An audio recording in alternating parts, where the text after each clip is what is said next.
A flood warning remains in effect along the Little Wekiva rivers. Heavy rain continues to fall along the Orange-Seminole County line. Some folks have seen close to 6 inches of rain. I'll show you just how long heavy rain will continue over that area coming up. Tonight's primetime lineup on WESH 2 is sponsored by Orlando Health Heart and Vascular Institute, ranked top 50 in the nation by U.S. News and World Report. WESH 2 News starts now with breaking news. And that breaking news is out of Barrow County, Georgia, where a gunman opened fire inside of a high school. Thank you for joining us this evening. I'm Michelle Imparato. I'm Stuart Moore. 2 teachers and 2 students were killed. 9 others were hurt. WESH News' Jesse Pagan joins us live in the studio tonight. And Jesse, what are we learning from investigators? Yeah, guys, we are learning that investigators say 14-year-old Colt Gray, a student, is responsible for today's shooting at Appalachia High School in Winder, Georgia. They say Gray opened fire this morning, killing 2 teachers and 2 students. At least 9 others were taken to the hospital. In a press conference during WESH 2 News at 4, we learned 2 school resource officers found Gray within minutes after the first report of shots fired. They say he surrendered and they arrested him. Officials from the Georgia Bureau of Investigation say they're charging and trying him as an adult. Barrow County Sheriff Judd Smith says this is especially tough. I was born and raised here. I went to school in this school system. My kids go to this school system. I'm proud of this school system. My heart hurts for these kids. My heart hurts for our community. But I want to make it very clear that hate will not prevail in this county. The superintendent says schools will be closed for the rest of the week in the district as the investigation continues. Meantime, GBI officials say they will be at school working for hours, if not days. We do expect another press conference at some point tonight. We'll bring you those updates on air and on WESH.com. Stuart? Jesse, thank you. Attacked while loading her groceries. A man threatening her life if she doesn't give up her purse. Within a day of the incident, Orlando police announced an arrest. WESH 2's Dave McDaniel spoke with the woman about her ordeal and looks at how the suspect was identified. Juan Perez was told by the judge that he would remain in jail without bond for now.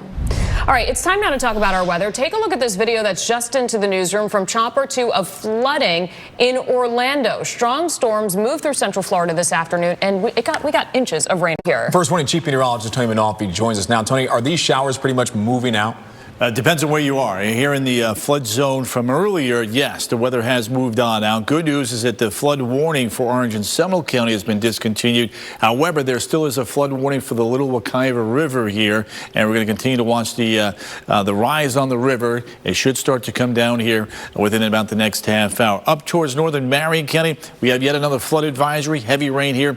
Build it off towards the west-southwest. And a new slug of energy now approaching the Osceola, Orange County line. Good news, though, here for the time being. Rain has ended in an area that has seen over 7 inches of rain today alone. Now the heavy rain is from St. Cloud up towards Hunters Creek and headed over towards Lake Nona now. That's going to build up towards the north. We'll have to watch this for the mid-evening hours along the I-4 corridor, the 417. And that rain now building into portions there of Brevard and southeastern Osceola County. But just to kind of recap today, look at Howell Creek. 7.84 inches of rain. Bear Gully, over 7 inches of rain. Autumn Glen and Eagle Circle, between 5 and close to 6 inches of rain. River levels are now starting to come down along the Little Wekiva. We're still in action stage, but I think by 8 o'clock we'll be in much better shape, at least for the overnight. More heavy rain in the forecast for tomorrow. I'm using Futurecast to time that out, guys. Straight ahead. Okay, Tony, thank you. Meanwhile, tense moments today in Orlando's Wadeview Park.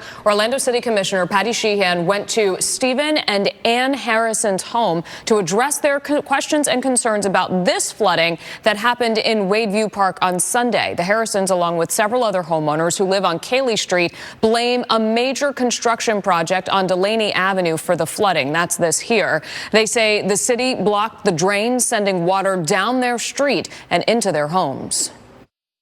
We have the flow of the storm passing all of the drains that you guys clogged. Construction did not cause this. The existing drainage is still working. We had 5 to 7 inches. There was 6 inches of rain that happened here. All right. Our storm system is not designed to handle that much rain, so there was some localized flooding. Public Works says the drains were not closed off, but rather had filter socks, which stop sediment but allows water to go through. The former Volusia beach safety officer who ran over 2 girls in Daytona Beach is apologizing to the pair for the accident. He appeared in court today. The judge dismissed a careless driving traffic citation against him after both attorneys came to an agreement that involved that apology. Now, attorneys for Sierra Trumbull, one of the victims, plan to sue the county. This isn't money reimbursement for the emotional distress and the doctor's visits that have come and will come. That's one thing, but I think this family wants most of all to make other people safer, and that's just not happening. We did ask for the county for a response. They say they do not comment on litigation matters involving former employees. Governor Ron DeSantis was back in Central Florida today for the second time this week. The focus today was connecting communities with state resources. The governor and First Lady Casey DeSantis joined leaders from the Department of Children and Families for a roundtable. More than 2,000 people were there for DCF's annual summit. The state will soon expand mentorship opportunities and is spreading awareness about Hope Florida. The initiative connects people with groups that will help them in their time of need. But you have these navigators now who take on the burden. They take on their story and they help them get to where they want to go. We've got all these great resources out there. We have our faith community. We've got a lot of charity groups. We have businesses that want to be involved in their community. We have individuals. The DCF Summit is at the JW Marriott in Orlando this week, and it will run through Friday. In Commitment 2024, the race for Orange Osceola State Attorney is now down to just 2 contenders. Seth Hyman, the Republican candidate who just won his primary in August, filed paperwork today with the Division of Elections to withdraw. That leaves current state attorney Andrew Bain running as an independent and Democratic former state attorney Monique Worrell going head-to-head in November. The governor suspended Worrell from office a year ago, saying she was not fulfilling her duties and replaced her with Bain. Bain originally filed to run as a Republican, but because of voter registration eligibility rules, he had to run as an independent. Orange County Tax Collector Scott Randolph will stay in office for the next 4 years. Randolph won the Democratic primary in August and faced only a write-in candidate in November, virtually assuring that he would be reelected. Today, it became official when the write-in candidate filed papers to withdraw. Randolph was first elected in 2012. SpaceX scrubbed today's launch of a Falcon 9 rocket. The rocket carrying 21 Starlink satellites was supposed to take off from Kennedy Space Center at 12:07 this afternoon, but the launch is now scheduled for tomorrow at 8:35 a.m. Meanwhile, the Polaris Dawn crew will have to wait a little longer to take off. Their launch got pushed back yet again. The Falcon 9 rocket is now scheduled to blast off around 3:33 Saturday morning with 4 commercial astronauts. The crew will test out the new spacesuits in the world's first all-commercial spacewalk, and this is all in preparation of a trip to Mars one day. Meanwhile, NASA gave us an update on its plan to bring Boeing's Starliner capsule back to Earth. The return home will not go as originally planned since there will be no crew on board. But NASA says plans are in place to have the capsule safely undocked from the International Space Station and then come back empty. Last month, NASA decided issues like helium leaks and thruster malfunctions made it too risky for Commander Butch Wilmore and pilot Sonny Williams to come back on board. The manager of the Commercial Crew Program says there will be many changes needed before the next crewed mission. Clearly, the way we fire the thrusters causes the thruster to overheat and causes this poppet on the Teflon poppet on the oxide to swell. And so we need to go understand what kinds of pulses in particular cause that swelling. If Starliner plops down in the New Mexico desert without issues, NASA hopes the next crewed Starliner test flight will happen this time next year. We got some big news about this year's OUC Orlando Half Marathon. For the second year, WESH 2 will be the race's broadcast partner. It's an exciting day in downtown Orlando as we follow thousands of runners on the cobblestone course. And as part of our coverage plans, we are helping runners get ready for race day. WESH 2's Sheldon Dutes explains. Can we say it, Stu? Sure. Go ahead. I'm a glutton for punishment. I'm going to be running it again this year, but this time it's my birthday. Last year we ran it for your birthday. Yeah. This time we're running it for my birthday. Okay. Hopefully it's not 80 degrees. Your 40th birthday. My 40th I just want to throw that out there. A big one. Since you made a big deal out of my birthday last year. I won't be running it this year, though. But you'll be out there cheering us on. I will be cheering you on. I'll be part of the coverage of some sort. You know, I don't know yet. It's a long way until race day. Yeah. You guys have plenty of time if you're thinking of doing it. It's so rewarding. All right. The Olympic Games in Paris are behind us, but the focus is already turning to the 2028 Summer Games in LA. Next at 7, sitting down with Greater Orlando Sports Commission CEO Jason Siegel to talk about how the City Beautiful is trying to get in on the action ahead of the 28 Olympics.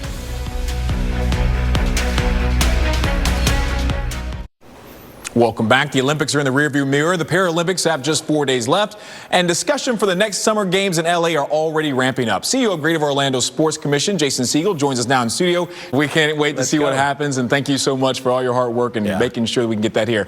One big thing Chief Meteorologist Tony Manolfi needs to know, and Michelle, is if the weather's going to cooperate for those big teams to come here. Oh, yeah, Tony. It's always a hit or miss in Orlando. That is a long-term forecast right there. Hey, let's get through tonight. Okay. You know, we've got this flood warning here that is in effect along the Little Wekiva River. There may be some more rain trying to redevelop down to our south, so we're going to be watching that again very carefully. Where it's been raining, we're in the 70s. Where it's not raining right now, we are in the 80s. We take a look at live radar. Heavy showers and storms up here once again. Northern Marion County over towards Citra. A few showers redeveloping now along I-4. Look at this next round of rain now coming out of Osceola on into Orange County. We'll keep tabs on that, but there's Orange City. There's Forest Hills doing very well in the rainfall department yesterday, so we'll keep tabs on that. And then here all of a sudden, over towards University Boulevard, Conway, another batch of moderate to heavy rain redeveloping and coming up the I-4 corridor along the 417 as well. And that's a pretty big shield of rain that we'll continue to monitor now as we get deeper into the evening. Rainfall totals very impressive now. Howell Creek, Dyke Road area, Bear Gully Lake, 7 to almost 8 inches of rain today. That has caused a spike, by the way, on the Little Wekiva. It looks like we've peaked, though. That's the good news. Still an action stage there, but we're watching that rain down to the south. Models indicating that some of that may branch out and once again come back to the north. So that's one of the things we're going to be watching between now and 11 o'clock. Things will wind down after midnight. Out the door in the morning. Temperatures will be in the 70s, but with this front nearby, that means we're going to do it all over yet again. More locally, very heavy rainfall as we get these little disturbances along that stationary front. We do have a launch tomorrow morning. If we get it off sooner, that would be better as rain chances go up towards the noon hour. Let's take a look at that afternoon forecast for tomorrow. Upper 80s beaches, lower 90s back through the interior. 12-hour forecast over towards Melbourne. Could be a couple of early morning showers, but the bigger story here is the pattern doesn't change a whole lot. We head into the weekend. There's that stationary front. Little ripples of energy will ride right along that and give us the opportunity for more pockets of heavy rain. And some of that could impact the UCF football game against Sam Houston. The Bearcats, showers and storms with the tailgating and showers around for kickoff around 6:30. Then we head over towards Raymond James Stadium here. We've got the forecast as the Bucks are taking on the Commanders, 87-79. Showers and storms beginning to fade by the 8 o'clock hour. Quick look now at the tropics. A couple features out here, but none of them for the time being is pointed in our direction. So some good news on that front. Let's put it all together now for you. Rain chances staying elevated through the weekend. Temperatures through that stretch, 90 to 92 degrees.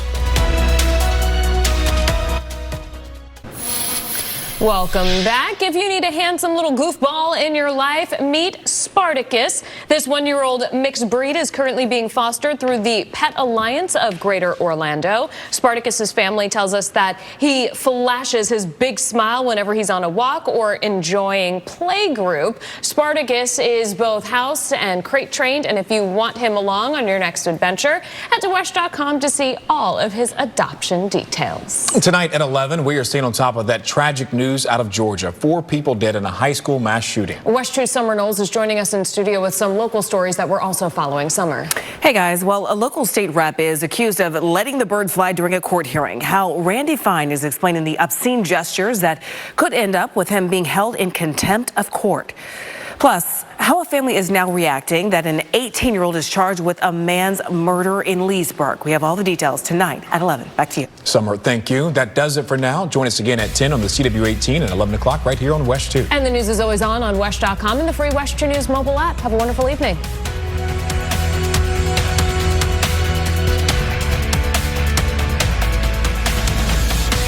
Thank you for watching WESH 2 News. Get caught up on local news, originals, and more. Download the Very Local app and stream for free on Amazon Fire TV, Roku, iOS, and Android mobile devices.